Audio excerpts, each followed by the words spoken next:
All right, you're listening to Apostates on the Fringe, a leftist atheist podcast sponsored by the Atheist Society of Knoxville. This week we continue to chronicle the ongoing collapse of society and democracy.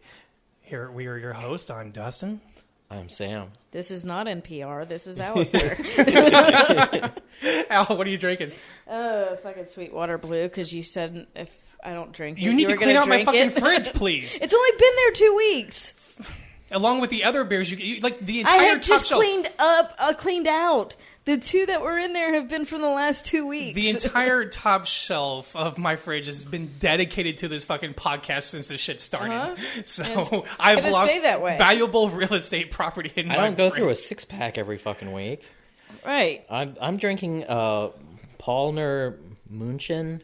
Oh, there's a German person in here. It's a lager, and it's a German-style lager.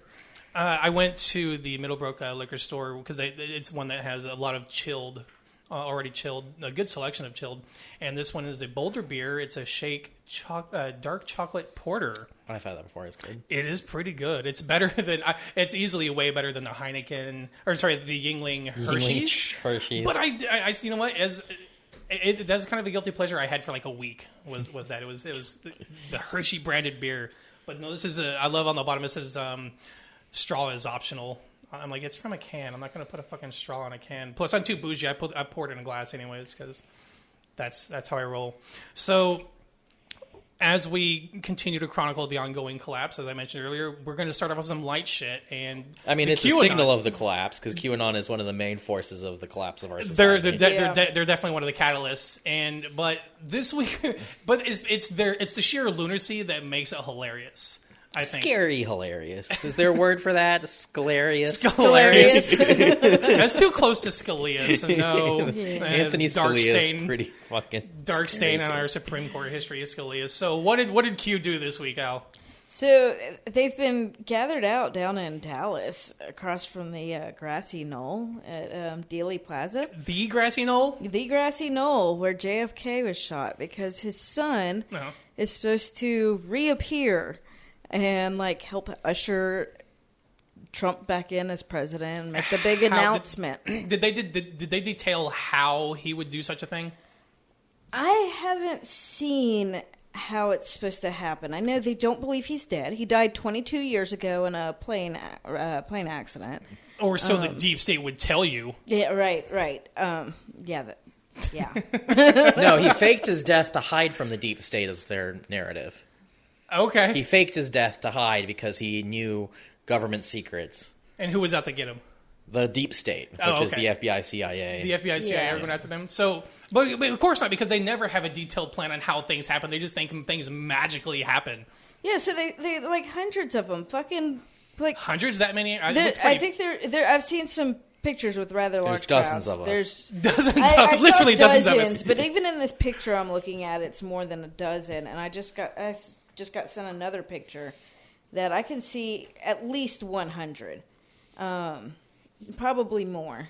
You gotta. But yeah, so they had little fucking picnics on the grassy knoll, waiting. That's just sweet. fucking That's waiting, adorable. and waiting for JFK Jr. The announcement was supposed to be made yesterday. Yeah, I haven't seen any news Did JFK about Jr. it. in fact appear? Well, they love pushing the goalposts, so I'm sure they pushed the You don't want to admire it, but you kind of I mean, the determination of these cats, they keep their, no matter how many times the goalpost moves and things don't happen. How the fuck do you save face after this? Yeah. Are they going to go home and admit to that's where they were? No. They'll just come up with something else. There'll be another Q drop or but something. What about the people who showed up? How, are they going to admit to people that they were there? Explain the deep state was there monitoring, so he knew he couldn't appear. This thing's easily explained to these people who are already waiting for JFK Jr. to appear. It's the whole, these people are nothing but fascist tools led by, they have... Are they even being led? Part of that... Or it's like a hive mind thing? I mean... It's hive mind. It's a little bit of both, It's a beast that they made but can't completely control, but it's still useful. I'll say that. But my point is that they have part of the whole thing is that they have such a short attention span. They'll forget all about it in a week. Oh, that's true. They do move on quickly. and latch on to new things so quickly and so readily with too. equal amount of fervor. That's kind of scary, isn't it? Like, isn't that kind of scary? Like how easily they can touch on things. Same thing with religion. It's a type of religion. Yeah, okay, but it's religion with like. It's a violent, cult. but with more potential violent consequences. I think it's called. It's a cult. It's 100% a cult. It shows every sign of a cult. It's a cult without a leader. Is it like Trumpism squared? Because Trumpism is a cult itself. I would argue. I mean, they were literally crying. It was so funny. Like, I recently jumped on the TikTok bandwagon. And it's so funny how quickly that shit the algorithm learns you. So like now I'm getting like left, pro-mask. I get the doctor that, debunks anti-vaccine videos. She's a virologist. She's very good. So it learned my algorithm really quickly. But they also they're playing videos of the cultism of Trump. The people who are crying, they don't even have the American flag anymore. Like the cultism is very much alive in Trump world, and I think is this just the next step of the evolution of that? So, or is this a separate entity in itself? When we talk about it being a cult, though, like this. Ruth Graham reported on him, and he's like, almost everyone I spoke with brought up religion without my asking. We are living in biblical times. God sent us. It's biblical, and it's about Jesus, and on and on.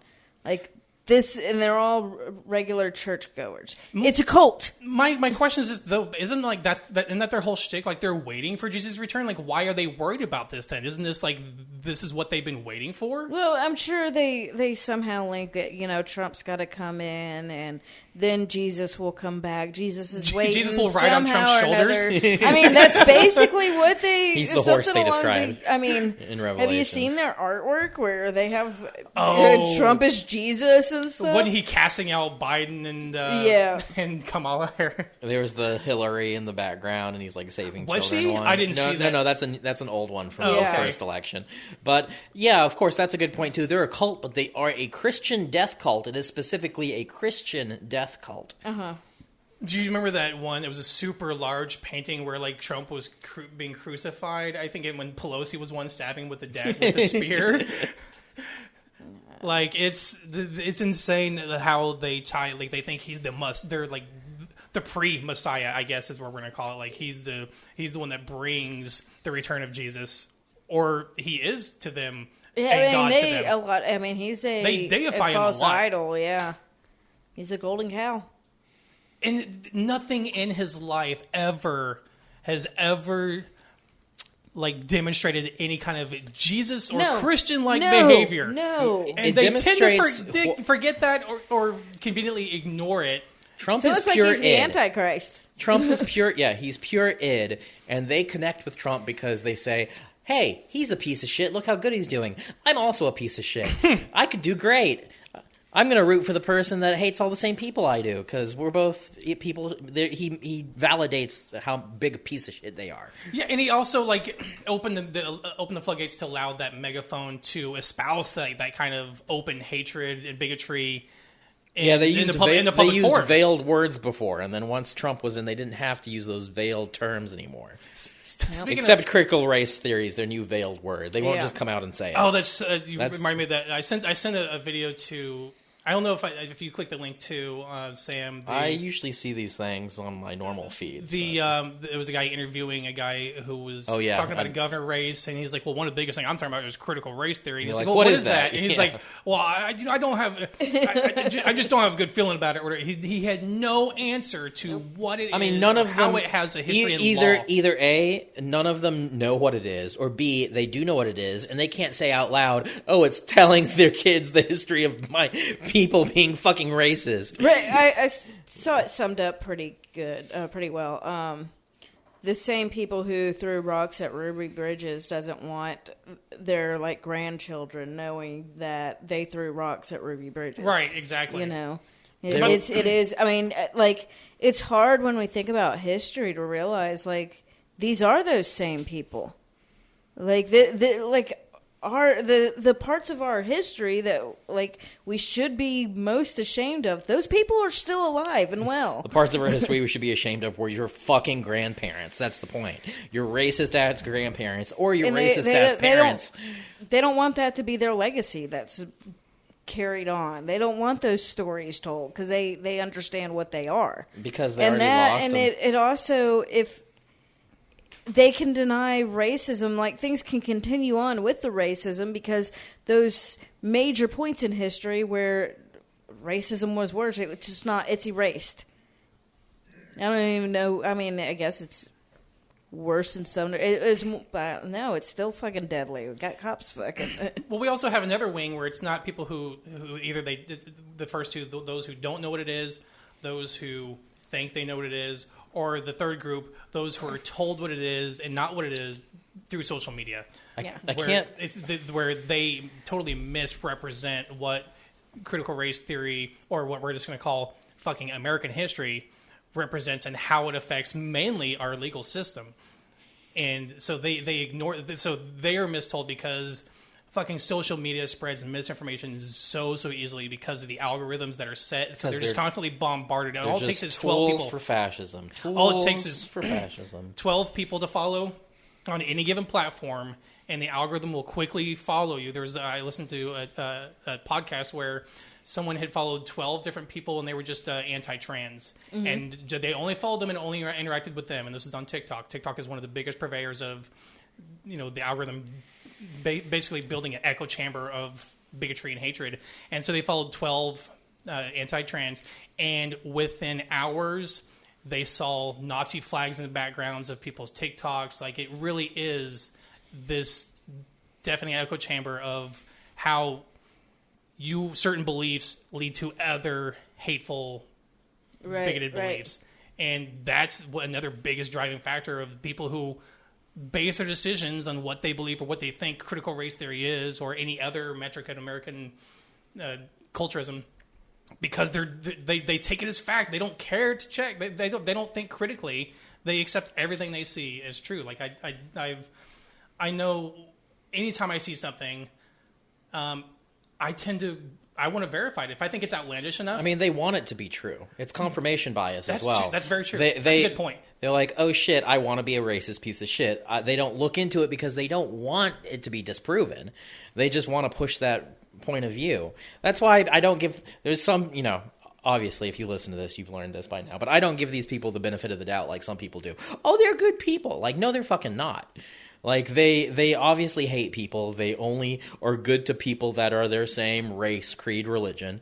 Like, that doesn't make them good people. I think that they're shitty fucking people, and yeah, they get in they don't want to look deeper into them. Well, you got a point there, because algorithms are built based on what and how a certain person reacts to certain things that are presented with. If they're presented with something that they don't fucking like, they won't react. They'll dislike or hide this. But if they engage with the things that the confirmation bias that you mentioned before, the things that further espouse what they already think and feel, then it only leads them deeper and darker down that trail. So speaking about that dark trail, there were two, attacks on Jewish institutes, I guess you could say. One was a synagogue in Texas, I believe, that there was arson. And the other one was at George Washington University, where a fraternity was broken into, and they burnt the Torah. Why is anti-Semitism one of the biggest things in the U.S. right now? Is because I guess they're behind. They are the deep state. That's pretty much the thing. Yes, the view is that the 1% that everybody screams about having all the money, it's all Jews. And the Jews have built everything in this country so that they reap all the benefits, and so white people can't get ahead of because of the Jews. That's because they're pretty not white much people? Because Jews aren't white people? Well, no, they do not consider Jews white people. And you talk to some Jews, they kind of... Culturally, they don't always, differently? Yeah. They identify culturally, but some of them do, some don't. This is the David Icke level lizard people, level sort of thing. Yeah, don't let them take lizard people like everything else.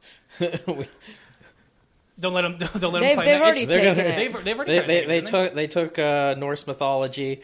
They took lizard people long ago, because it's David Icke. That's been around for a long ass time. They've had lizard people. Lizard people is when people say lizard people, like whether you intend for that or not, anybody who knows of David Icke will assume you're talking about Jews in a derogatory way. You just shouldn't talk about lizard people. Well, I main an Argonian in Skyrim, so... I don't know if I did or not. Maybe I did. I played the game a little bit, but I got into the game too late. Like I play Lizard Men and Warhammer too. I'm for Lizard Men in fantasy worlds, but I'm not going to let them have it. Al brought up a very good point. This is a conversation Al and I had privately after Al went into a business to make a delivery. And we're talking about how symbols and other cultures are taken over by extremist groups. Right. And so you and I had a conversation because you had mentioned some symbols that I hadn't seen, and you mentioned one of the tattoos this person had, and I was like, okay, I do what I do. I research, because I was like, I'm not going to take this at face value. I want to know what this is. And I looked it up, and at face value, this symbol by itself seemed like it was a Norse symbol. Yeah. Right, and so after further talking with Al, that's when I realized that they don't have originality. And they latch on to this one was just it was a symbol of like people use it to remember or use it to represent a lost loved one. It was a Norse exactly. symbol. They steal all these symbols. Even the swastika was stolen. It was an India thing, right? Yeah, they assume that all the Norse Vikings were white, and Viking wasn't a heritage. Even they allowed all sorts of people to be Vikings. So that assumption even is fucked already. Yeah, but I started looking at the list. So Al sent me a link of basically a list of, I want to say reappropriated. I'm just going to say the word stolen instead. Stolen symbols that are now used as hate symbols. And there are a fucking lot. And the sad part is some of these are really cool symbols with really cool meaning, but... now you really can't because you don't want to be in that camp. You don't want it because the things that they've taken before, like the India, the swastika before, was anything. Even in recent time, there's a really good documentary it's called Feels Good Man, and it's about how the Pepe the Frog was. That's a great documentary. It's a really good one. It was, it's how that Pepe the Frog was co-opted by racists and their attempt to get it back. The creator of it does not like how the Pepe has been used. Was that an 8chan thing, or was that a 4chan thing? I'm sure you know exactly what. I know what it is. I know how they turned that into a thing. So, but I'm kind of fucking over them fucking doing that because they're turning. Historically, Norse or... There's a whole sect of Nazism that they're Odinist, so they use all the Norse symbols and stuff. So, but there's certain ones, like that day, the person I saw had a Valknut, which is like a knot, kind of. And then they had the Sonnenrad, which is the black sun, which is a straight up fucking Nazi symbol. So I could see the Valknut on his elbow right above it. And I was like, I turned around and I'm like, what the fuck is that tattoo? And he's like, oh, where'd I get it? And he lifted up his shirt, but he kind of covered that top one, but I could see it between his fingers, and I knew what it was. I'm like, man, that's some Nazi shit. And just turned around and walked away. But yeah, he was fucking there with customers and everything at work, and I'm just like, that's Nazi shit. The one I looked up, the Valknut, is the one I researched first, because I did them sequentially. First the Valknut, then the Sonnenrad. The Valknut I thought was a really kind of cool looking symbol, and then when I researched it, this is people tend to use it to remember lost family members or loved ones. A lot of hipsters get it tattooed on them, not knowing what it is. They need to stick with the Confederate cool flag. That was never from anything. I don't know. Is there any old symbols that are just always racist? They can just take those. You know what? Maybe the Schutzstaffel, the lightning S's. I guess they could take that. They could take that one. They can't take the skull and crossbones on Nazi hats. But that's just something they do. That's another example of we talked about before, where they have no originality, so they latch on and steal. And then the conversation I had with you is, it's kind of unfortunate that when they take those, everyone else has to distance away from those because now... Well, they also do that to give themselves some legitimate... we plausible deniability. We connect with this symbol from old, that too. But it's plausible. Just like the OK symbol that they were doing, which, Yeah, they were it's that stupid circle game. They were fucking trying to take that. They don't take the circle game. They don't take the circle game. Exactly. They have to just... And they like doing that, too. They like taking things and being like, haha, now the liberals can't play the circle game. You know what? And sometimes it's just a 4chan troll campaign and not even legit. That's been coming up in the Unite the Right trial, the OK hand symbol. Oh, yeah? That was brought up at one point in time where they were, explaining how it was used and stuff. But they pretty much had to admit that, they were doing it. That, for this whole time, they're like, oh, it's just an OK symbol. They've been trying to deny it, but they pretty much had to, in court, be like, yeah, that was a thing we did. So how's that trial going? This is entering day... we're on day 4 of the actual trial. Okay. It's been a fucking lot. It's exhausting to listen to. The first 2 days it was defendants, people who were actually struck by James Field, and those testimonies were really hard to listen to. And hearing them cross-examined and having fucking Nazis downplay their experience fucking was horrible. But then we heard somebody's deposition who did not appear in court. Then Matthew Heimbach had testimony. I think there was another deposition that they weren't in court. The person whose deposition we listened to. Okay. And then today, all day today, has been Richard fucking Spencer. And oh my God. You said he's having a problem with being cross-examined by the prosecution? He's been having... Richard Spencer is he's a very literate man, and he's a good speaker, and he's good with his words, and he uses his words very intentionally. To the point, like they showed in court, his public persona versus his private persona and the difference, He knows how to articulate himself in certain ways. And so he's attempting to do that in court to get around certain answers or to make things sound differently. And so the lawyers keep rephrasing the question, which is a common thing that happens in court. Right. Because the lawyers are trying to get to a certain verbiage or, admitting something. But every time he does this, the fucking Richard Spencer's like, can we not do this?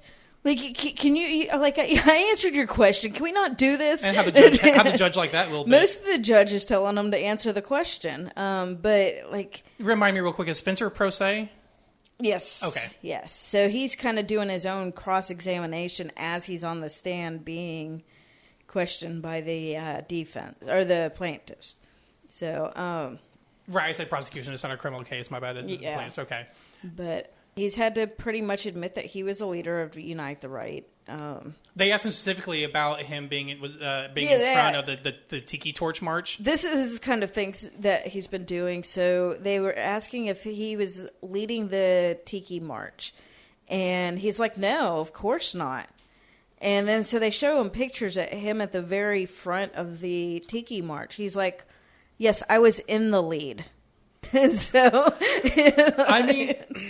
That's not a bad way to respond. That's what I'm saying, where he knows his fucking words. But there's some things that he just can't back out of. During his opening statement, he said he only had a few text messages with probably Cantwell or somebody, I don't know, Kessler maybe. And on the stand, they're like, is it true you had 88 text messages just in this 6-week period?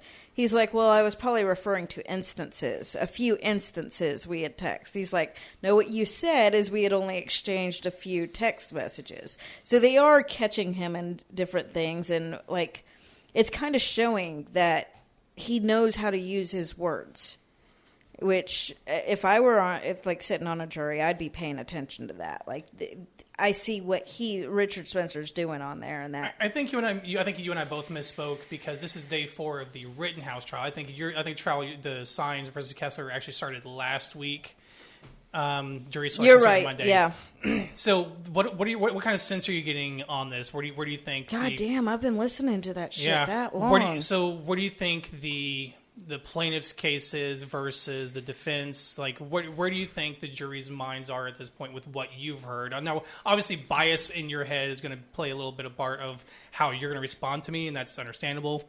I mean, but the same bias also exists in the potential jurors' minds as well. Right. I mean, it's really fucking hard because, I mean, the one thing that, like, the jurors at this point in time have to understand these are fucking Nazis. Straight up fucking Nazis. So, like, inherently, whatever they went there that day, they can't deny they were racially motivated to just go there at this point. The thing is the violence. Whether that, and they're trying really hard to make it seem like the left started the violence by blocking an entrance. And so they're trying to defend that, or like when during Heimbach's, aren't they always just blaming Antifa the whole time? Yeah, when he was on the stand, they asked him why they started charging the counter protesters with shields. Oh, we thought they had one of our comrades and that they were going to hurt them. They didn't use the word comrades. Yeah, they did. Did they? Yeah. I thought that was an Antifa. I'm just kidding. And it's. Yeah, because aren't they like always against communists? Why would they use like they use comrades often? But yeah, so yeah, so it's just they have like one of our blokes. He couldn't point out that one of their people were over there, but he's like, we thought it was happening. There's another. They were showing a video, and Richard Spencer tried to be like, well, yeah, because one of the leftists hit one of our people. Well, does it show that in this video? And, when we were seeing where the violence broke out. So they're trying to really hard to be like, well, Antifa started all of this. So I've been this week, and you made a good point when you mentioned, because I'm this week also Monday was the jury selection for the Rittenhouse trial, and what I wasn't also aware is this week is also the trial of the Ahmaud Arbery. Yep. The defense in that case. Yeah, they just that kind of made me think, like, why do they have all three high-profile, racially motivated cases at the same time? And I'm starting to wonder if this was on purpose, in case one or more goes sideways to cause outrage. But like them happening in different states and all that. But these are national cases, and the outcome of either one of these will and potentially can cause outrage and, back into the streets based on the outcome.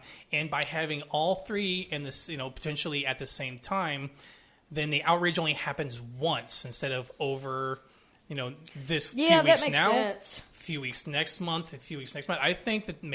I wonder if the scheduling of this was somewhat strategic, because they all happened at very different times. Mm-hmm. I know COVID was also caused a delay, but it's not lost on me. Ahmed and the Rittenhouse situation, that was that same summer. Okay, just a few months apart, I think.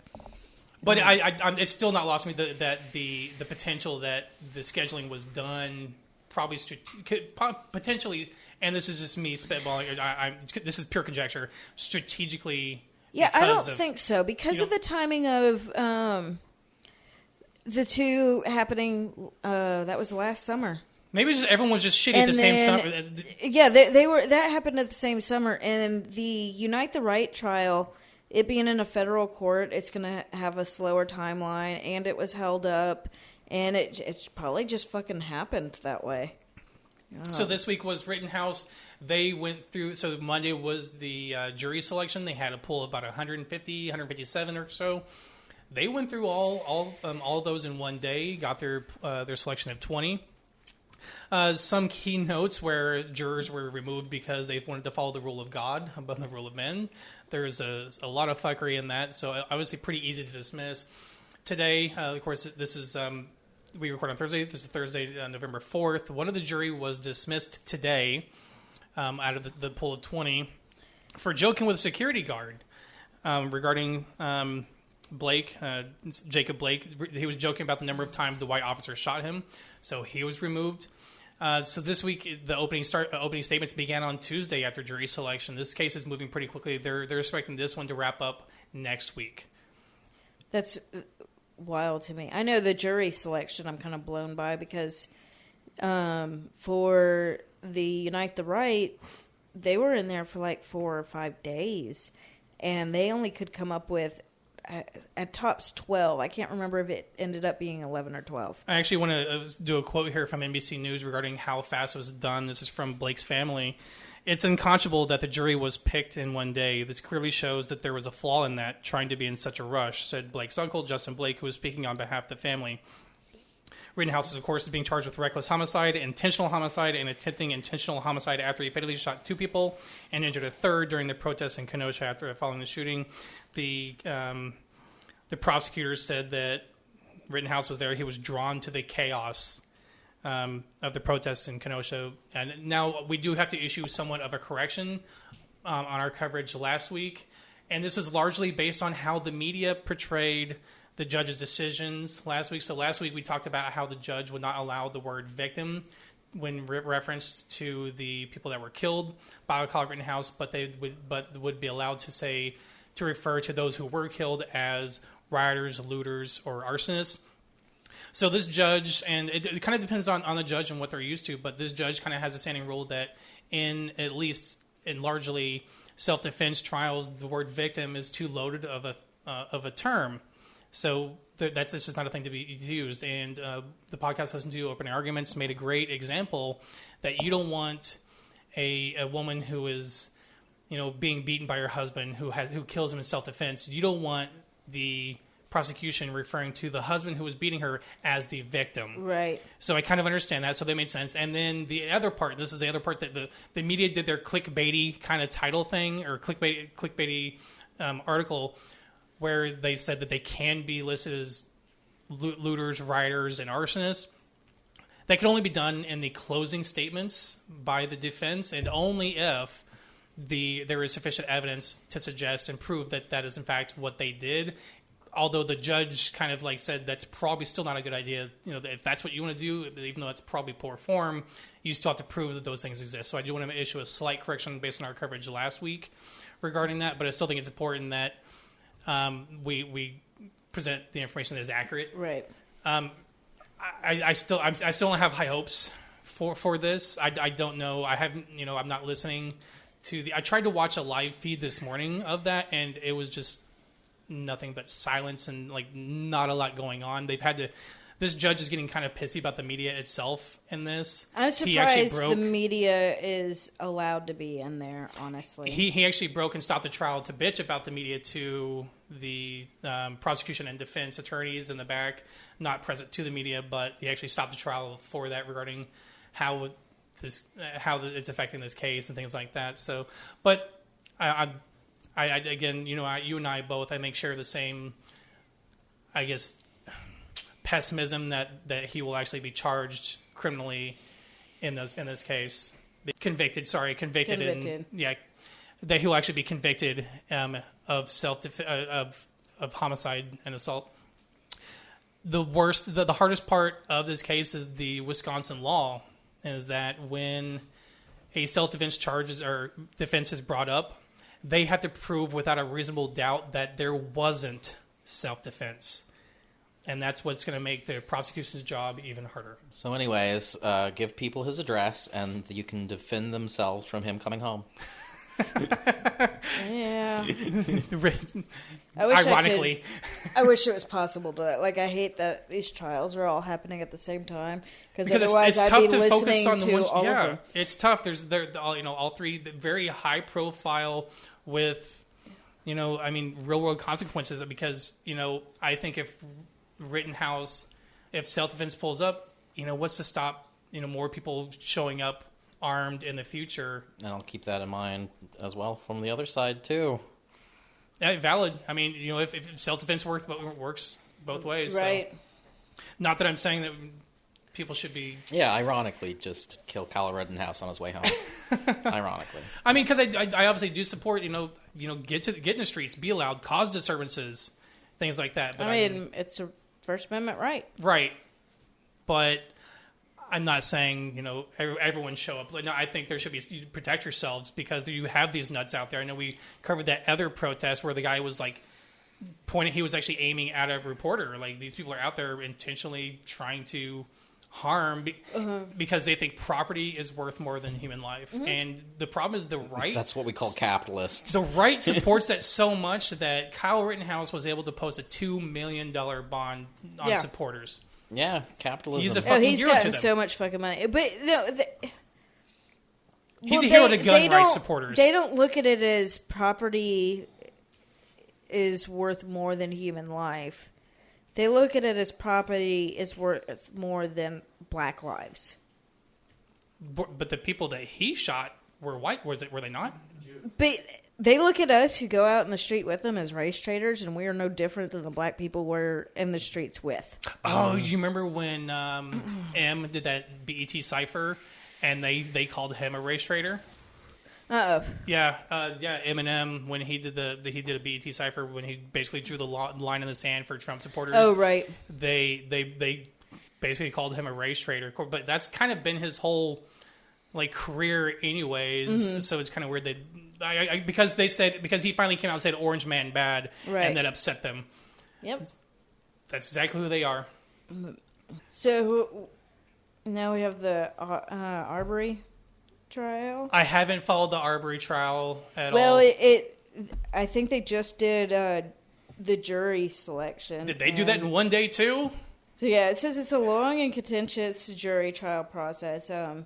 It's been going on for over a week, and the judge has said there appears to be intentional discrimination, but the trial will move forward. What? Out of 12 jurors, there's only one black member, 11 white members. So that's the same for the Rittenhouse jury. Now that kind of makes me go back to the Rittenhouse thing, because I don't know how many was in the pool of jury for that selection for the Ahmaud Arbery. They spent 2.5 weeks. And that's so. How does a trial, a judge go through and take the time for that jury selection, but the Rittenhouse judge goes through well over 150 potential jurors in a single day to narrow down 12 plus 8 alternates? That's very strange to me to be able, because I don't think it's an adequate time to get a sense of potential bias, either racially, religiously, or any other cases. That's really not enough time to vet potential juries on one of the biggest trials going on right now. This is a very big case. I don't know. So the judge said, one of the challenges that I think counsel recognized in this case is the racial overtones in this case. This is sort of a continuation of a long conversation that I think will continue for a long time with respects to this case, the judge said. But added that in Georgia, all the defense needs to do is provide the legitimate, non-discriminatory, clear, reasonably specific, and related reason for why they struck a juror, and he said that the defense met that burden. I wonder what kind of basis then they had for the Rittenhouse jurors, because they didn't give any, I would think, due process to determine that on. You can't, listening to the questions of the Unite the Right and everything you were there the whole time during jury. You were listening the whole time during mostly. Yeah, I got the last 2 days of jury duty. But that's still jury more selection. than one day. You got the last 2 days, so there were other days beforehand. And this was after they had already narrowed down, and I just can't. I can't see how the fuck they got 20 fucking jurors in one day. Unless the only question they ask, do you have any opinion on this case? All right, then you're in. It's just. Yeah, there's no way to really weed out any kind of biases in that, or potentially false, where someone tries to sell their non-bias, even though they're heavily biased. And that was happening in the Unite the Right one. Where they could see people trying to hide it, and they ask the right questions. Honest. Yeah, they want to be on this trial to have an outcome go the way they want. I guarantee. I'm not going to lie. I'd probably play some shit if I could to be on one of these trials. Good luck with you doing that, though. They're like, okay, is this you with this shirt and this? You'd be sitting there with like a shirt of like KKK members. Your shirt would have like the hang in there baby. Hanging KKK member? No, I have no bias. I have no opinions on this. I haven't even heard of this case. Right.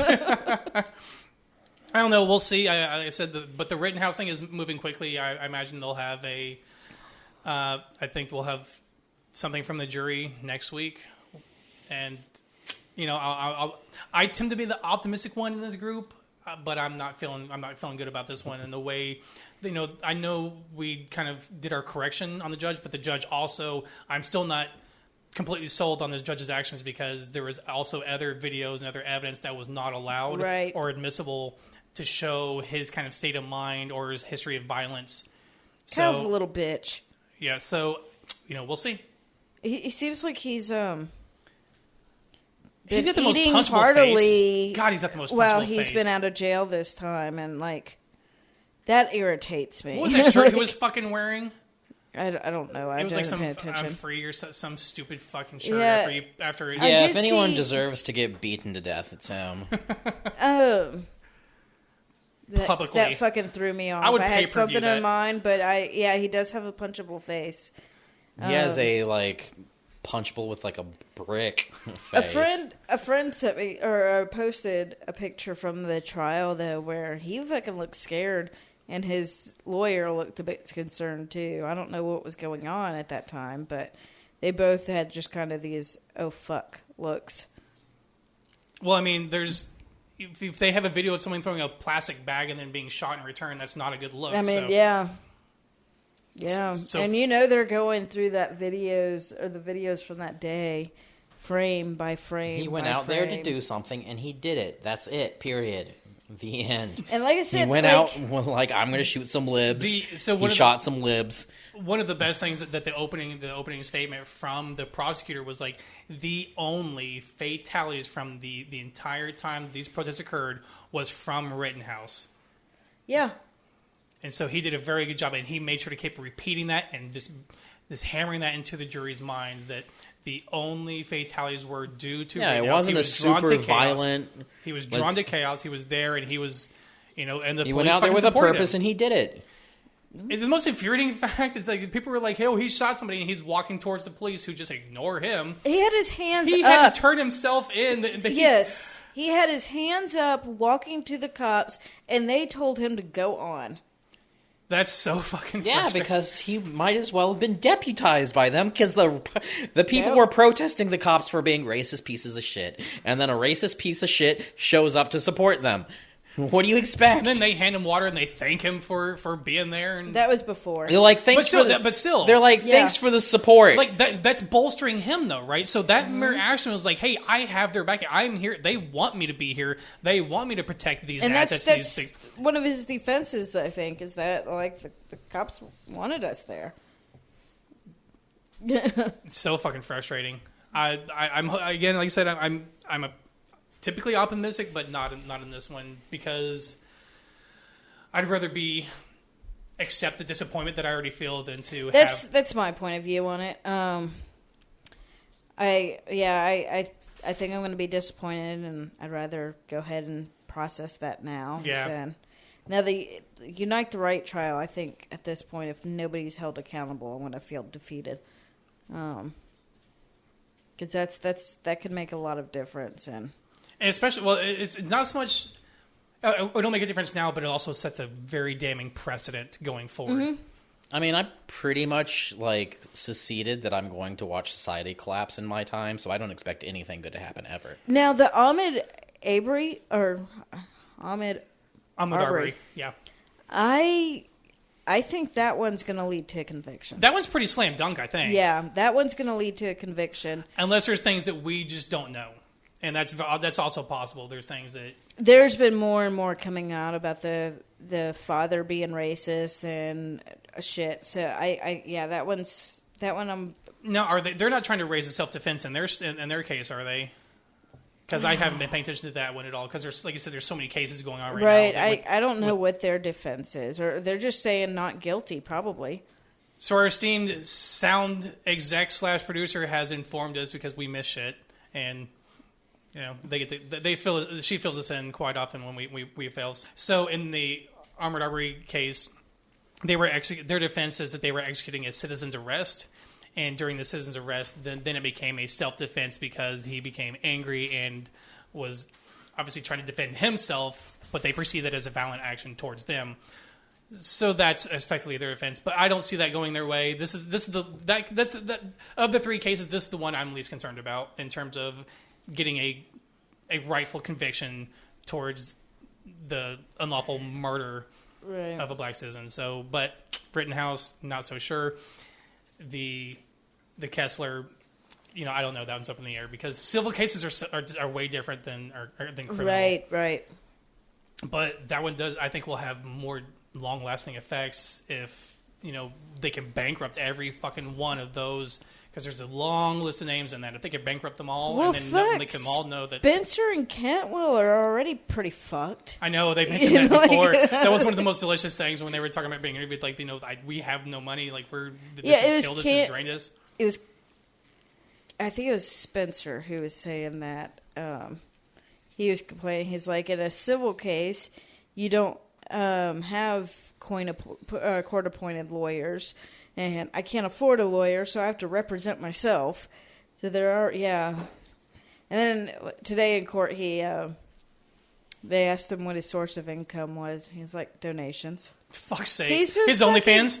Yeah, no, it's fucking Nazi fans. Yeah, oh, sure. Watch me own the libs. Yeah, these people are giving these guys all their fucking money, and they're just living the fucking life with it. Like, it amazes me how stupid people are to just, Let's talk. Let's move. This gives me an idea to move on to our next topic. Let's talk about wasted dollars.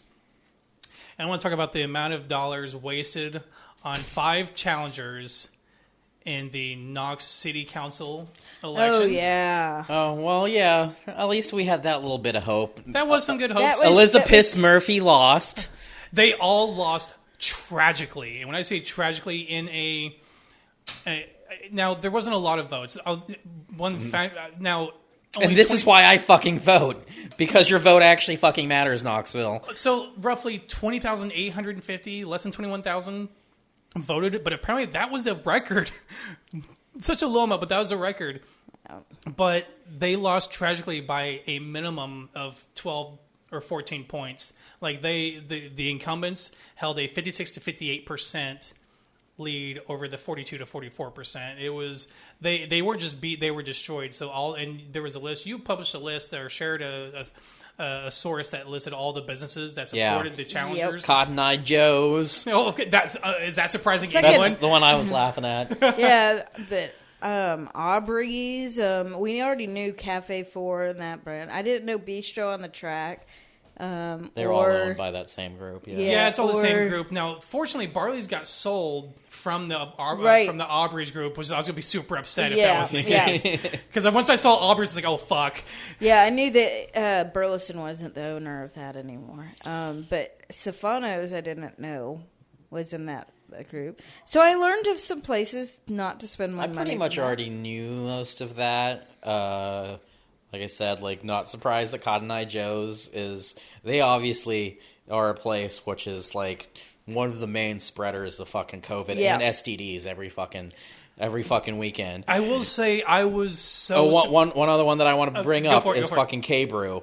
Is a fucking Christian-owned coffee shop. It's one, I try to, I'm a hipster. I try to only eat at restaurants that are not franchises, but I will go to Starbucks over K-Brew because K-Brew... I learned about K-Brew early on when I moved here, and I have never been there because of it. Cafe 4, too. It just... Cafe 4 has some, cult shit happening there. I don't know. The only coffee shop I've even been to was in Maryville. This very large hipster place. Oh, that's really liberal. That's, the most liberal place in Maryville, period, if it's the place I'm thinking. I think it's the place. They're they're one of the LGBT. What is it? Definitely. Southland Books and Yeah, I thought it was a library sort of thing because That's it. That's the most liberal place in Maryville. Period. The owner is a fucking badass. Yeah. Oh yeah. Yeah. Her name's Lisa. She's fucking awesome. That's great. They've also been involved in the horror scene. I talked to some of them. Yeah, well, and they did a Pride event a few years back, and ended up the Nazis went and protested it. So I have one of their shirts that says something like, "Read, drink, and punch Nazis." Yeah, drink, punch Nazis. I love it. So in response to fucking Nazis protesting their shop, they came out with a new shirt with punch Nazis on it. Yeah, gotta lean into it. Yeah, but definitely don't drink at fucking K-Brew in Knoxville. Go to Starbucks instead. They at least pretend that they like gay people. You know what? Take the 20-minute drive up to Maryville and get the... It's a cool place. I am not driving 20 minutes every time I need a coffee. No, I cannot do that. I don't drink that much coffee, so... But again, so like all five incumbents who were the progressives on the progressive ticket... readily won, which it surprised the shit out of me based on all the signs that we saw. I did not expect. I drive around and I saw all of their signs. You could tell it was very visible who had all the funding during this election cycle, and it was not the winners. It was if they fucking threw their money. I did not understand of why Elizabeth Murphy's signs. It said which district she was in yellow, and I that. I can't be the only one that made a connection there. Like, were they trying to lean in harder on the piss stuff? But they had she has some followers because when we went to Barley's, they had someone had made these stickers about Elizabeth Murphy piss drink or whatever, and they kept the name Elizabeth Murphy, but they cut off and removed the piss reference in every one of these stickers. So they're out in force, we can keep her name, but we'll remove the references to piss drinking. Look, I don't kink shame. It's only when you think that's for health benefits and not for kink benefits that I'm going to shame you.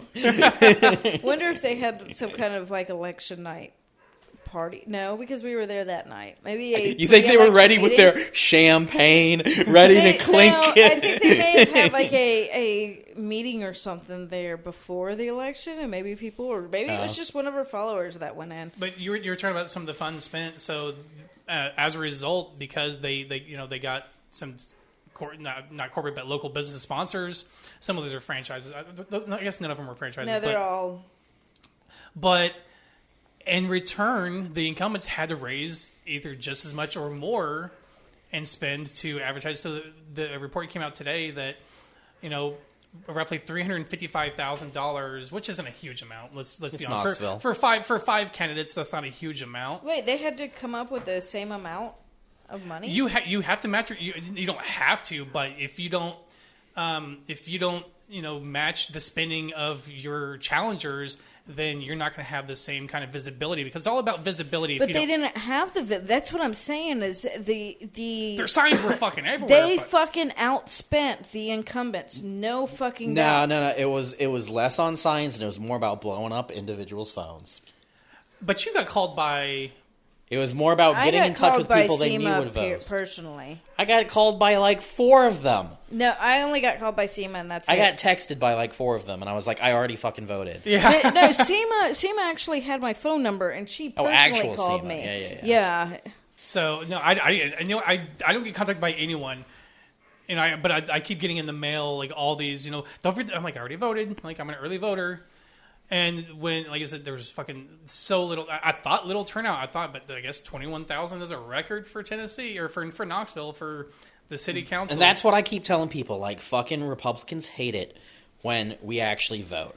But that was the only bit of pleasant news. Unfortunately, the other elections didn't go very well. The big one was Virginia lost. Virginia lost. It was kind of a close race. Now, one of the most surprising things was not that. Is that New Jersey was also way closer than it ever should have been. But then here, something came out today, and this is... New Jersey has kind of a Nazi problem. These Republicans need to fucking choke and die on COVID a little faster than they're already doing. Yeah, we just beat our record again. I got it. Record for most COVID deaths was surpassed yesterday. Most COVID deaths, period, in a day was passed yesterday. But I got to kind of knock you down, Sam, because you mentioned that they're the minority. But right now, they're voting in larger numbers than the Democrats right now. Here's what happened in New Jersey. This is a fucked up thing. So this is from NBC News. New Jersey's longtime state Senate president, his name is Steve Sweeney. He lost re-election, even though he was the Senate president since 2010. He lost to a truck-driving furniture company truck driver who spent less than $200 on his campaign. Spent like $156 and lost to a Republican. The problem is that you get fascist Republicans going up against corporatist Democrats, and leftists and progressives have a hard time at biting the bullet and being motivated to it. I understand that that's all we got. Like, you're always going to be choosing the lesser of two evils. If you ever pretend that you're never going to be choosing the lesser of two evils, you're living in a fucking fairyland with fucking unicorns. But you got a good point. You make a good point because, especially hard leftists or progressives, if they're not motivated by a candidate who doesn't, especially because we have a lot of corporate fucking Democrats, they're not going to show up because why? Letting fascists... No, you and I get it. Yeah, we get it. Like, letting fascists win is shooting yourself in the face. It really is. Yep. That's I will never forgive what happened in 2016 because we lost 3 Supreme Court seats. I won't vote for Hillary. Fuck that. We lost 3 Supreme Court seats that's going to last us for... That's going to be on the book, be there for 30 years. I will not let the fellow leftists that didn't vote for Hillary. They're about to vote and expand in our Second Amendment rights for where people can cover. Now again, we're gun owners. We're pro-gun, but I also think that a state should be able to set rules where you can fucking carry. Although I saw with that, like they were talking about. This is over New York's This gun is New laws. York, yeah. Mm-hmm. And they currently, like, in order to carry a gun, you have to have like a valid reason. Hunting. There were hunting a few things. New York. Yeah, like I'm gonna hunt squirrel in Central Park. These are New York State laws, and Upper New York. Yeah. But so the argument is like whether guns should be allowed to be carried in heavily populated areas, and apparently, like when people are talking about Times Square, Amy Coney Barrett, she kind of. I just call her pulled back and was uncomfortable with that thought. That was a surprising mm-hmm. one, but but it's still like you still have Alito, Clarence Thomas, that are. I think Kavanaugh is on that one. I may be misremembering, but they still outnumber the people who are... and they said that Chief Justice Roberts, while may disagree, he's going to toe the line in that case. Right. Now, surprisingly, we're getting some pushback in the Texas abortion case from the Supreme Court, who finally picked it up after kicking the can down the road a few episodes back when we talked about it, when they just let it go into effect. So they may be poised, and again, this is my optimism. This is kicking in. They may be poised, but I don't know where that's ultimately going to fall on that one. But that's not even the big one. The big one's missing. I mean, obviously that's a big one. That's because that's how Texas framed that to allow citizens to bring civil suits, mm-hmm. which makes the law extremely challenging, extremely challenging to fight. But then the other big one they're picking up next month is the Mississippi one, and that's where Roe will probably be dismantled. That's where we burn this motherfucker to the ground. Unironically, burn this fucker to the ground. And it peaked. I always love looking at the on the waveform when Sam goes on a rage. It brings me joy. I mean, I'm gonna be the only one on the street burning shit to the ground on that day, I guess. No, you won't be. Okay. No, they're. This is a very busy session for this Supreme Court, and they're poised to. And the problem is if they overturn Roe, Andrew Torres of Open Arguments, he's the host, the Harvard law grad. He espouses that they're going to use the same law to restrict birth control access as well, kind of like how they did with the Hobby Lobby case, but on a more expansive scale. So this is the Christians' big push. Yeah, it really Christian is. Fascism, and unfortunately, they have the Supreme Court majority Most of the people on the Supreme Court are Christian fascists. Yep. So, I guess we'll be ready. We'll have another Burn It Down segment whenever that comes out, but that won't be until the spring. That they're just picking that case up now. They're expediting the Texas one, so we may get a ruling on that. I'm not sure.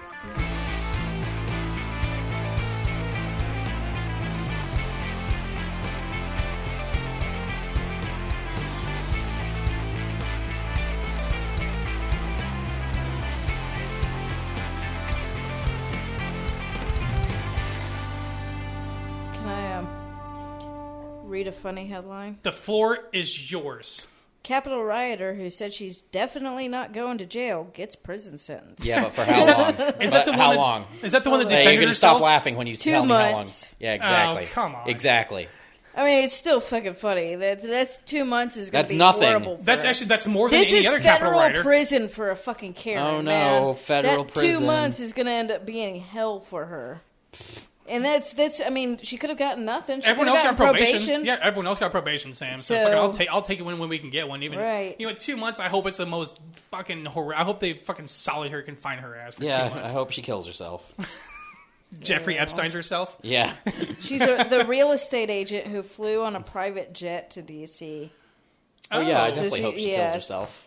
I hope she's like, day 2 is like, this is too much. Goodbye, too much. Goodbye, world. She live streamed herself walking in the Capitol and openly told reporters she participated in the riots. We're gonna get hate. Whatever happened to Elizabeth from Knoxville? Did she get fined too? Sam, we're gonna get hate mail for advocating suicide on her. Okay, well, send to me. Okay, care of Sam at I'll jerk off. Send your hate mail to me and I'll jerk off to I'm him. I'm gonna create an email account for you, Sam.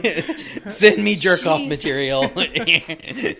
She's tweeted, definitely not going to jail. Sorry, I have blonde hair, white skin, a great job, a great future, and I'm not going to jail. So did she really try to exert white privilege as her defense? She absolutely the white did. Privilege defense. Sorry to rain on your hater parade. I did nothing wrong. So, she literally pulled the white privilege card out loud. I'm too white to go to jail. The judge, who is U.S. District Judge Christopher Cooper, said Thursday that he had sentenced Ryan as he did because of her apparent lack of remorse from that day. You've been very upfront. You feel no sense of shame or guilt. You suggested Antifa was somehow involved, and perhaps most famously, you said that you had blonde hair and white skin. You wouldn't so that go helped to jail. Against her. Yes. Anything you say, Amir, be used in court against you, you dumb bitch. She said, I didn't think I was at that time. They had some discussion about it. I guarantee that no one on January 6th actually had remorse. They're just doing what their fucking lawyers told them to say to get that probation. She said, other people that walked in for 2 minutes, but because I'm a public person and I have a Twitter account, I'm being punished for that. Watch what you tweet, because if you tweet, you can go to jail. If you could tweet. I have a Twitter account. Aww. That's fucking funny. God, I'm so glad I clicked that. So speaking of January 6th, Trump is poised to, the judge is about ready to let the National Archives release those documents, the Treasure Trove documents and phone call records from that day, because he's not going to allow, I think he's poised to not allow executive privilege to stand because, in part, Biden had denied that as the current sitting president. So we may, or not us, the committee will soon gain access to that. Good. And what let's just talk about how hard he's fighting this and why. Isn't it just an admission by itself to fight as hard as you are to prevent those documents and information being released? Just evidence enough of what is in that you're a piece of shit? It is to me. I mean, he doth protest too much, as Sam would probably say. Right.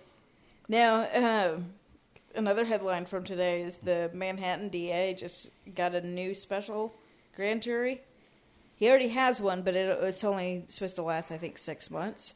And he's leaving office in January, so he got a new special, a grand jury to continue the investigation through the next DA.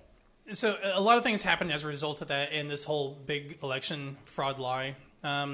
we've had several election commissions who've had to resign or quit because of the death threats they're receiving, even from the backlash they're getting from their own party. But the one thing that's still surprising to me, we had talked about this several episodes ago, was when Trump tried to get the election commission of Georgia to overturn the commission, where they were opening a criminal investigation. That is the one most surprising thing to me, is that they're at least that right now there's no criminal proceedings towards Trump and trying to overturn the election in Georgia. When you call and say, find me these votes, find me this, and just say these numbers happen and flip it, a blatant violation of election law. I don't understand how he keeps fucking getting away from it. Like, I hate to say it, but Teflon Don is a fucking real thing. He keeps nothing. I mean, it's almost like that the entire system that everything's based on supports fascism. I don't know. Yeah, the more money. It's also the rich get away with fucking everything. I think is part of it. I mean, although he's probably not as rich as he claims to be. Like, the rich are today's kings. Like, billionaires are today's kings. Yeah, they're untouchable. Like. I see a fucking post that's always like tries to be optimistic. I'm pessimistic because I pay attention. But it's like, oh, they thought the divine right of kings would last forever, but look at it now. I'm like, that's just billionaires now. Like, there's always going to be someone in power that can do whatever they want. Nothing can stop them. Each time I hear you talk about how we're living in the end times, or how we may witness the collapse, it's getting more real and real with every month. I mean, there was just a report that came out today that said by 2030, 9 major cities will be completely underwater. Yeah, I read a report about Greenland's ice. That's 9 years. Yeah, ice caps, they're melting. Everything adds up to each other. All these issues we see now. So when you see climate refugees, we've already seen how the country handles refugees. Yeah. So when people are in refugee camps, it spreads viruses more. We've already seen how the country handles a major epidemic. Right. So we already see how wars all these issues will be compounded and pressed harder on each other. And I mean, and North Korea is still on their shit. It's all it takes is just one catalyst, one catalyst to North Korea. The last news I heard about North Korea is they're having another hunger problem. They can't feed even their people again, even more. They're like, unfortunately, they're pulling rations. It's not just them. There's fuel problems in the UK, partially due to Brexit. I mean, that's kind of on them. That's on them. They wouldn't be having those problems if they weren't fucking racist idiots. But the US is racist idiots too, and there's gonna be we're gonna have problems here too. I mean, I know the labor shortage isn't going anywhere. It's not because improving. No one will ever fucking pay people what they actually deserve. Right.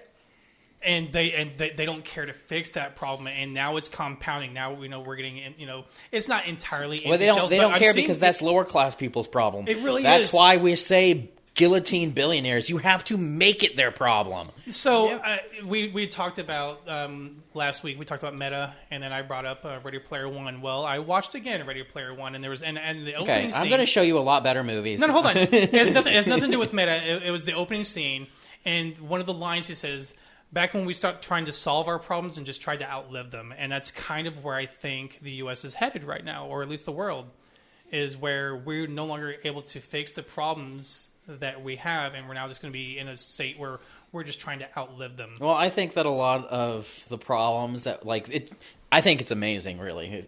One generation destroyed the entire world. So fast! The boomer generation, within a span of 100 years, we annihilated a third of biodiversity on the fucking planet. Well, because they're the ones that came up hey, well-cultured lawns. That's grow your fucking yard out. My yard is full of clovers, good sir. I don't put weed and feed down. Okay, well, yeah. I let that shit grow like wildfire because I like clovers. I like the flowers produced, and the bees enjoy them. Yeah, don't you get your yard mowed regularly? Yeah, don't mow your. You know how that mowing yards is one of the biggest wastes of gasoline that people do. Just yard maintenance in general. I don't do it. So not even getting to people that water their fucking yards. People here mow weekly, and I do not. I have it on a bi-weekly thing, and that's largely still too much. You need native grasses and plants growing in your yard. I live in a condo, and I do my best by like planting like stuff that will attract bugs. And my shit attracts bugs, and I got bugs in my yard. I want to see your yard possum. Tell you have a yard possum. I guess your dog would eat it. Never mind. I have like all the yard chipmunks, like the bird holes. I have they're everywhere. Chipmunks, squirrels, all those. But you know, I do have I have a ton of bees. The Fetty drones that you call them. I have wood bees. I don't care if they burrow into my deck. I don't give a shit. Okay.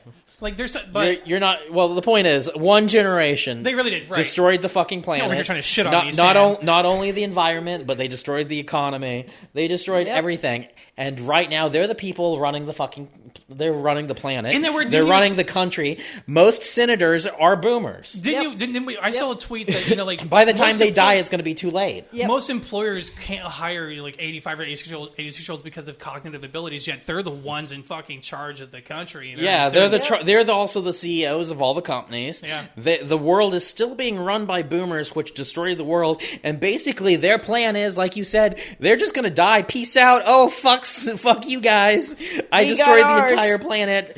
I lived my life, and bye. It's even though it's a cool it's a cool graphic to look at on Data is Beautiful, but it's also depressing as fuck because I've seen a lot recently where they show how the price of things from 1940 versus the cost of living. It's this like gradual increase and then spike. I was seeing a thing that was like, back in my day, I got paid $3. So like $3 is $20 now. You fucking bitch. Housing, fucking college tuition. I mean everything. But meanwhile, the wages is a slow fucking increase where everything else goes up exponentially.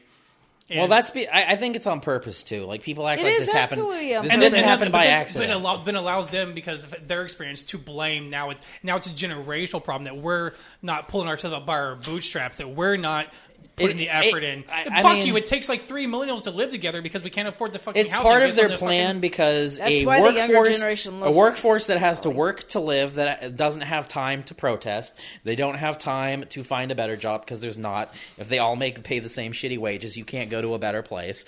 This was all planned. Like people act like this happened by accident, and certainly fucking did not. No, I mean, because back then they could buy a car and a house while the woman stayed home to take care of the kids, because all it took was a single wage earner to own their own home that was probably $20,000. It's probably worth $350,000 now. At least Papa Biden's helping out with some of that stuff now. Except you have corporate Joe Manchin and Kristen Sinema getting in the way of fucking everything. Well, they are Republican traitors on the Democratic Party. Did you see the picture of them with the huddle jerking off with fucking Turtle McConnell? Yeah, if anybody needs to be fucking ironically murdered in the street, it's McConnell. He's the most evil motherfucker, more so than Trump. He has done more damage than Trump to this country. Yeah, because he's smarter. Fucking McConnell is unfortunately a smart man in terms of how he knows the rules of the Senate and how he can force the hand of the Democrats, because he also knows that people like Joe Manchin and Kristen Sinema won't torpedo the filibuster, so they know that they can force the hand of the Democrats to force certain things to reconciliation, so they can blame things on them or kick back certain things as well. And again, Joe Manchin and Kristen Sinema are continuously killing everything in his agenda.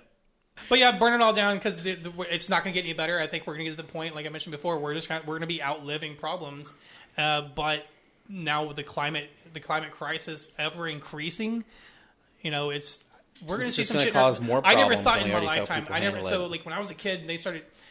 It wasn't until I was maybe 20 that climate change was even brought up as a thing. And now I'm 17 years later, I'm like, I'm going to see this shit in my lifetime. You already are. Like, you're in the middle of it. Like, it's not something that's going to happen. It's happening. Right. The storm, more powerful storms, and the weather we're seeing. Like I said, this is just a prelude to what's coming. I always say, when I say the end is going to happen, I don't mean that it's going to happen all at once. Like, back in the day in biblical times, like, a city could be destroyed by one event, and that was an apocalypse to them. And the same thing can happen now. A city can be destroyed in one event. It's just we're all connected now, so those people become refugees and they go somewhere else. Well, and the problem is that, and as most civilizations do, they build their most populated centers on ocean ports, access to water. So New York City, that's why Louisiana. That's why when New Orleans was hit. Even without climate change, New Orleans wasn't going to last. Yeah, that was always built below sea level. Like it was never a smart place to put a places city. Places like New York, these large coastal cities. Miami's going to be Miami. Gone, wow, Miami, they're subject to massive hurricanes, and Fort Lauderdale's just to the north of that. These coastal cities are going to be devastated by climate change. And once again, these rich people are going to lose their summer home, but they have the resources to get on a plane and get the fuck out of here and not be affected by this. You remember that shitty movie 2012? I didn't actually see it, but okay. There's basically the premise of that movie is they discover that it's obviously the science is fucking bad. But the polar shift. It was neutrinos from the sun. There was that 2012 thing where they said that like the poles were going to shift. That actually happens. That's actually a thing that does happen. But well, they said it was going to cause all the volcanoes to explode at the same time or something. So there actually is a thing of polar shift, but no. So in this movie, it's these neutrinos in the sun are going to basically, turn them, the crust, basically like a microwave, and heat the crust up and cause all these devastating effects. And so they get this information out, and they get billionaires to fund these Ark-like things, and they fund it by selling tickets to it. So all the uber rich are the only ones that can survive this global catastrophe. So it's kind of the same thing, where the rich can have the means to escape the very problem they created. Yeah, they always will. They don't care. Like they got really nice bunkers to try to wait out whatever shit goes down. Elon Musk is going to try to live his life out on Mars, I'm sure. Yeah, he wants to go to Mars because he knows that we're fucked. Yeah. He's basically admitting that too. But he's also a dumb person's idea of a smart person because he's not actually smart. He just inherited all of his shit. I think he was a good marketer. I think is all he was.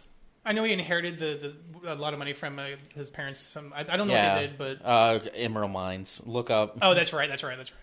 Yeah, I mean, I wish that Grimes, she was, seen, right after breaking the breakup with him, walking around with, the Communist Manifesto, wearing, some kind of, steampunk outfit. And I'm like, bitch, if you want to be welcomed back into our arms, you should have brought us his head. You were close to him. You could have done it. Mm-hmm. It's a very good point.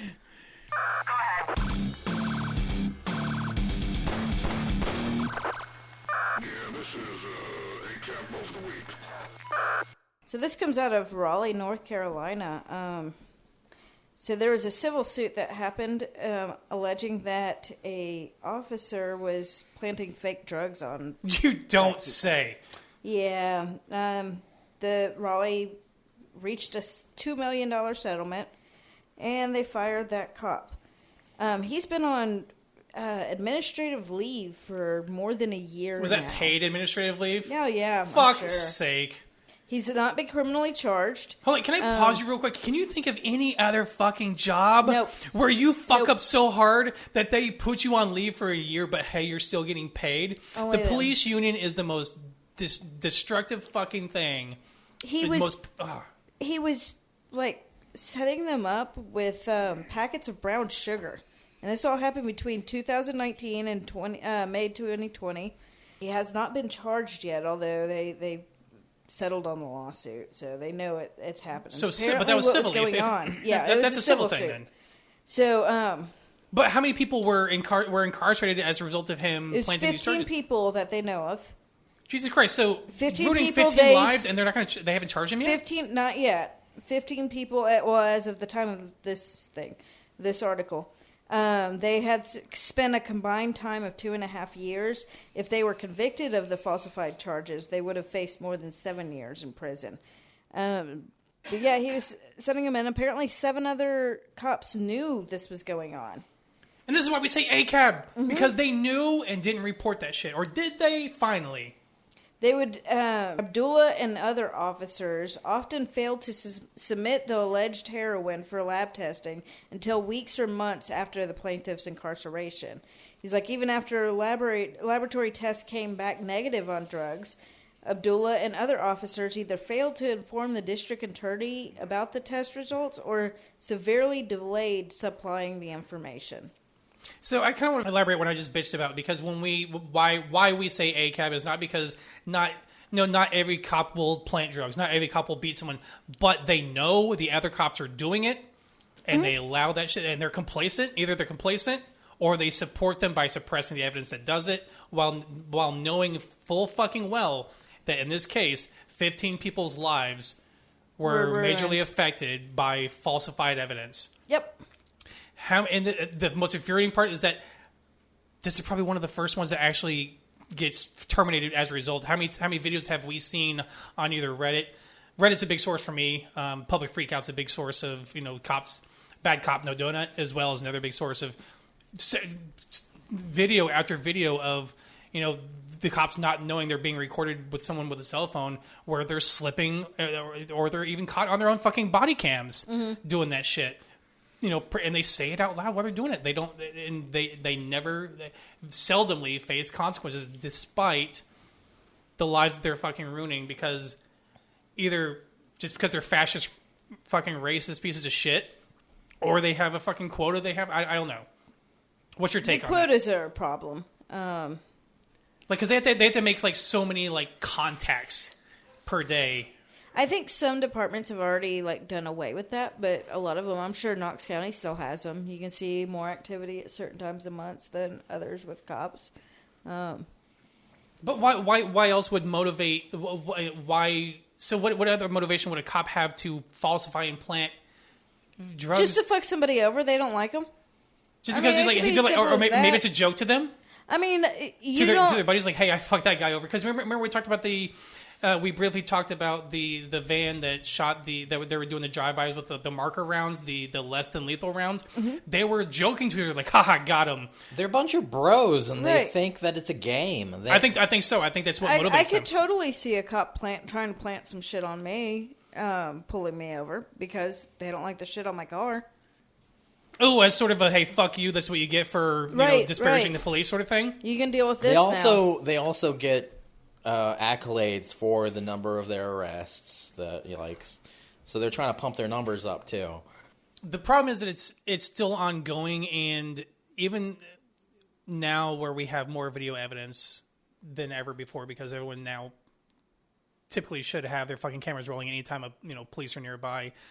But even still then, very seldom do they face the consequences, because the video is presented, but the prosecutors don't want to take the case up, or they sweep it under the rug, and the other cops support them.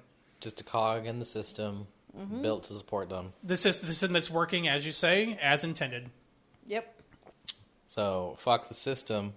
And fuck the police. The problem is, and also, not only does the system fuck over, but when you're trying to go after those who, are the bad actors, that's when all of a sudden the wheels of justice turn slowly. Isn't that something you guys notice as well?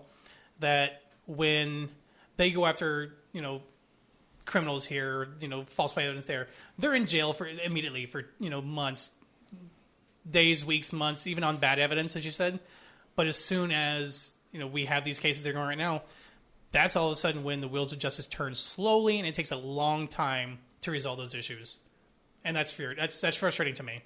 As you just said, the system's working exactly as it's designed to work, and it only just continues to fuck over the you and me citizens. It's working exactly how it was designed to work. The not super rich. Yeah. The what now, Bridge? The not super rich. Oh, yeah, absolutely. Just as the system was always designed to benefit kings and royalty, now that royalty is just billionaires. Yeah, I mean, we talked about it before. Every time, I think the role of police is just to protect the rich and their assets and their property. That's what the police were invented to do back in...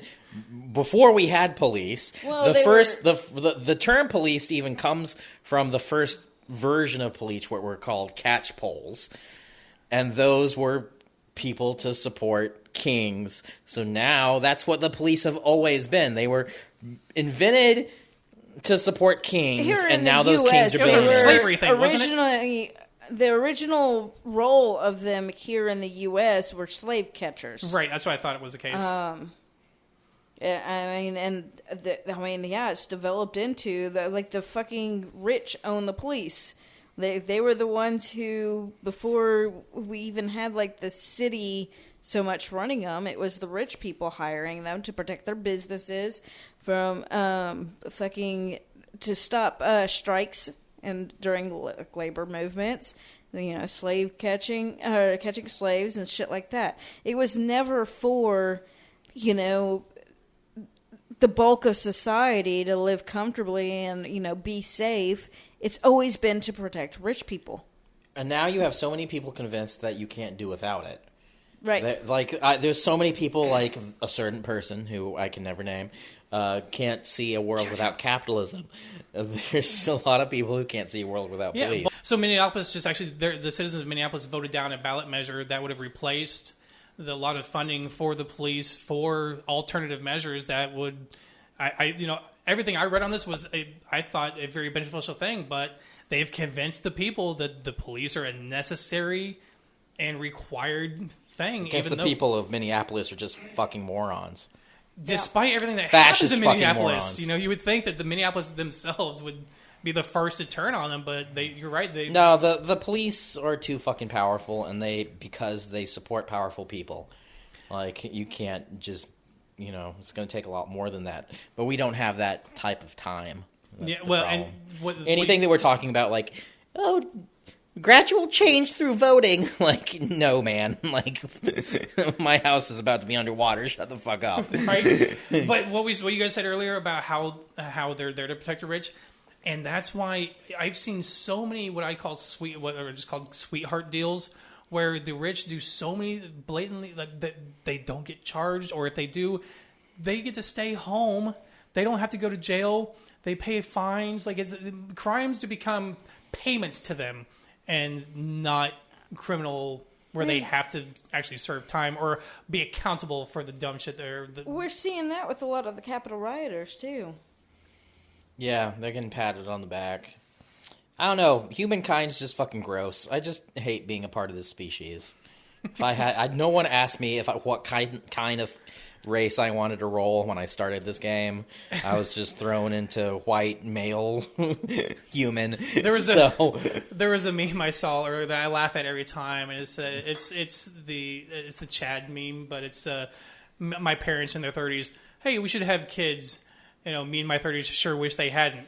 Because the life that we're living now versus the life that they lived is not a good direction. I mean, yeah, exactly. My parents worked hard to give me a better life than they had, but there's no fucking way I would be able to give kids a better life than I had. Yeah, I was thinking, imagine us with kids and what we're like facing with realizing, like, unless we do something quick and big, right? What are they going to be dealing with when they're 30? Gotta teach them how to scavenge really well in the wasteland. Fucking, he's not wrong. Like, I mean, the devastating effects is becoming an exponential problem. It's not a slow, gradual where they'll start seeing things in, the year 2150. It's gonna be in our lifetime. I mean, it's gonna be in their lifetime. I mean, and they know it. They already know it. My kid 5 years ago was telling me, like, how much Earth do I even have left? Will I get to be an adult? Or is all this going to go to shit before I even hit my 30s? Yeah. Like, my kid is well aware of what is being handed to them. You get a 16-year-old, they're not fucking dumb. They're watching this shit, too. And so, they're looking at it as, what fucking future do I have anyway? I mean, I don't want to tell those people because we've already passed, I think, the point where we could only lessen the damage. We can't prevent the damage that climate change has already done. We've passed that point. Now the only thing we do is, if we take action, is only decrease the damage that is going to be going on. There's no point. The Band-Aid's done. Like, we're already past the point, and I think capitalism will continue to win that fight, and nothing will be done, and they're going to face more consequences than what we're going to face in our lifetimes. So that's if you look at any biology class, that there's a boom and bust, and the bust for humans is going to come eventually in a population. When a population grows and can't be sustained by their environment anymore. There's a boom and a bust. I don't think that humans are going to be wiped out by fucking anything. There's going to be a bust. And on that depressing note, Sam, we're going to go ahead and wrap up episode 39 of Apostates on the Fringe. Thank you, everyone, for joining us this week. As always, continue to check us out on social media. If you'd like links to the articles or to contact the show, visit us at apostatepod.com, and we'll see you guys next week. Defend yourself from Kyle Rittenhouse. Fuck that little bitch. God, I just want to punch him. Just with a brick. With a brick. Yeah. Repeatedly until I can't anymore. Fucking entitled little shit. Thank you all very much.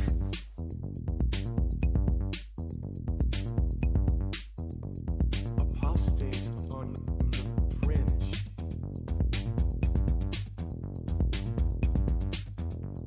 Apostates on the Fringe. The views and opinions of the hosts of Apostates on the Fringe do not represent the views and opinions of the Atheist Society of Knoxville.